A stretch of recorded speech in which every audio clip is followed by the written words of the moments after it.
This is Mark Bell from supertraining.tv, Supertraining Gym, the strongest gym in the West, answering more questions for the Power Project and giving you guys some cliffhanger questions, giving you some answers to the cliffhanger. The last cliffhanger was, who is the fattest person in the history of Supertraining Gym? That is kind of up for debate in some ways, but the absolute fattest, the heaviest guy to ever walk through the doors was a guy named Big Mike. Cannot even remember his last name. But Big Mike was so big that he dropped the wrist wrap during a workout. The wrist wrap kind of went underneath the bench, and he said, well, looks like I'm working out with one wrist wrap today. I kind of laughed and just thought, like, okay, maybe he's kidding around, but he then proceeded to do the rest of the workout, a bench workout nonetheless, with just one wrist wrap on.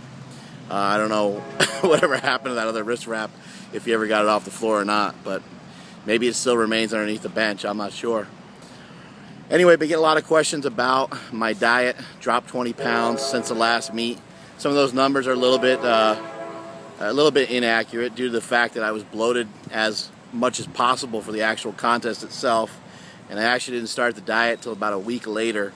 So my actual body weight may have been less, but the last time I weighed myself before I dropped weight I was 295 and weighed 275 today.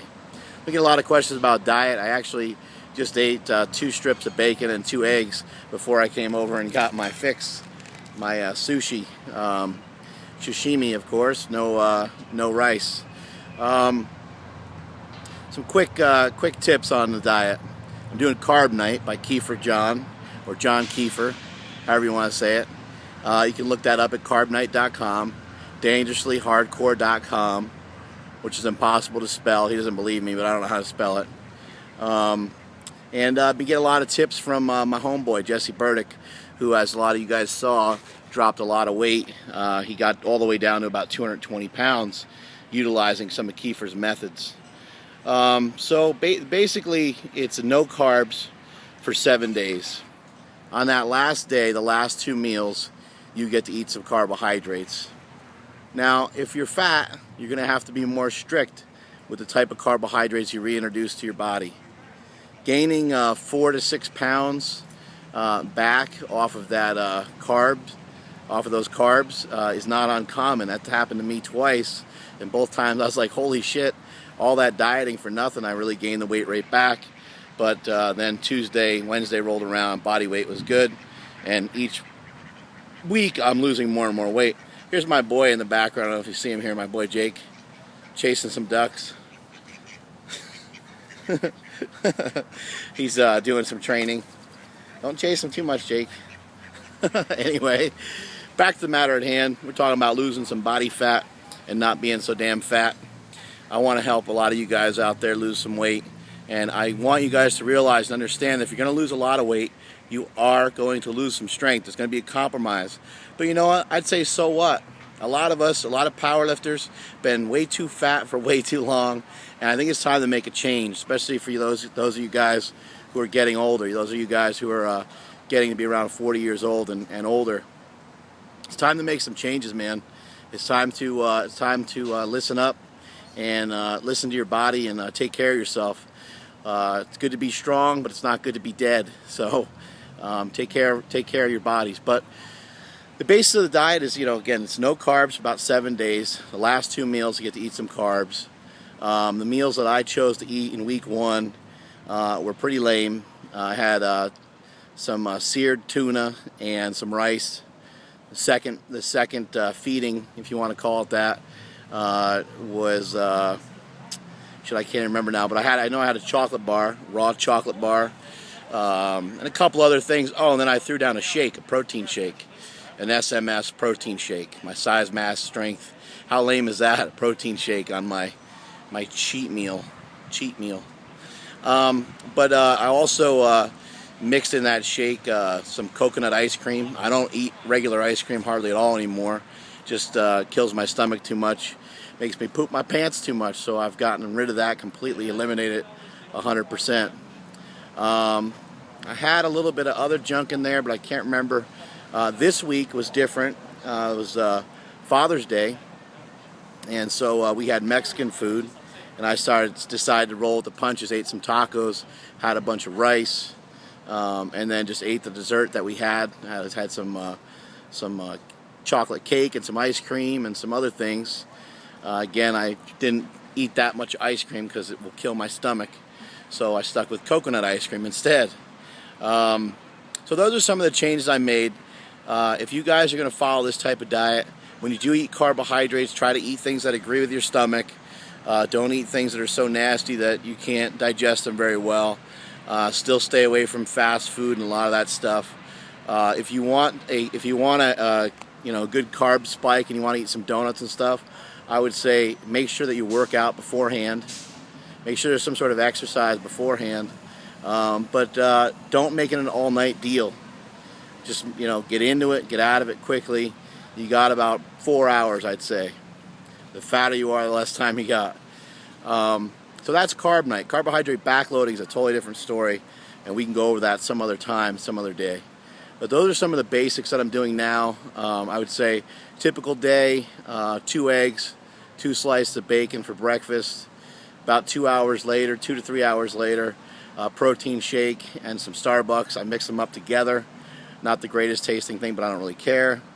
In week 1, I used heavy whipping cream. Week 2, I had to get rid of the heavy whipping cream because I wasn't losing weight the way I needed to. Heavy whipping cream is, it's just a high density fat. It's high in fat calories and has no carbohydrates, no protein, no nothing in it, pretty much, almost like half and half. So I did that, but let's see, after that, usually something for lunch. A lot of times it's left over from the night before. When I cook at night, a lot of times I'll cook up like 2 or 3 pieces of steak, and then I'll eat it the next day. It's been steak, it's been chicken, things like that. So usually from there, I'm usually heading out to the gym, and I'll have, I use some supplements. I have Muscle Farms, a salt I use, and I mix some branched chains in there, branched chain amino acids. There's a tiny bit of carbohydrates in there, under 10 grams, and a good amount of amino acids.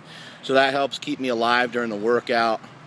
Also during the workout, about midway through, after I'm done with my main lifts, I will start to have my protein shake, which is Team Skip Protein from TrueNutrition.com.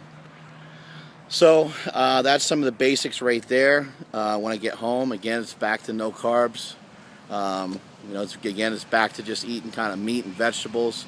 A lot of times it's just going to be steak, chicken, sometimes meatballs. I've messed around with a little bit. I would say it's a 0 carb diet or no carb diet. Not actually 0 carbs. There's going to be some trace carbs here and there that you pick up from vegetables, that you pick up from sauces and things like that. Like I still have sauce on my steaks. I still have sauce on some of the foods that I eat. I don't want them to be so plain that I die. But the other thing I've been doing is just staying hydrated, drinking lots of water. I have another supplement that I use that's like I guess it's called Emergency. There's about 1 gram of carbohydrates in there per packet, and I use that as well. That gives me something sweet to drink, but I don't drink any diet drinks. I try to avoid that. I don't drink soda. It's pretty much just water, coffee. The diet pretty much is water, coffee, and meat. Recently I've been throwing in a little bit of salad. We've just had salad and we've had lettuce in the house, so I've been eating that. Sometimes I'll throw down some spinach. Sometimes I'll throw down some broccoli. But I'm not a big fan of vegetables. I'm not even a big fan of fiber. I don't even think it's that important, to be 100% honest with you. I think all the hype about fiber is kind of ridiculous, really. I think they want you to get like 30 or 40 grams in a day, which just seems obscene to me. But anyway, so far so good with the diet. If you guys have questions, you can hit me up on Facebook. Make sure you like this on Facebook. Make sure you realize that all these videos are always supported by HowMuchYouBench.net, ThePowerMagazine.com. And again, I want to thank Kiefer for helping me, and my homie Jesse Burdick, who helps me on a daily basis stay in check with this diet. And now I'm helping AJ Roberts, and AJ Roberts has got a new goal, and maybe he can tell you about it. I don't want to speak for him too much, but he's going to drop a lot of weight, let's just put it that way, more than me. So let's see what happens. And for now, that is it from supertraining.tv. But I got to leave you with another cliffhanger, don't I? Because we already announced who the fattest guy was, so now we need another one. Let's see. Okay, this is a weird one. Just to see how diverse you guys really are. Who said it? Papa's been smooth since days of underoos. Who said it? That's it from supertraining.tv. Later.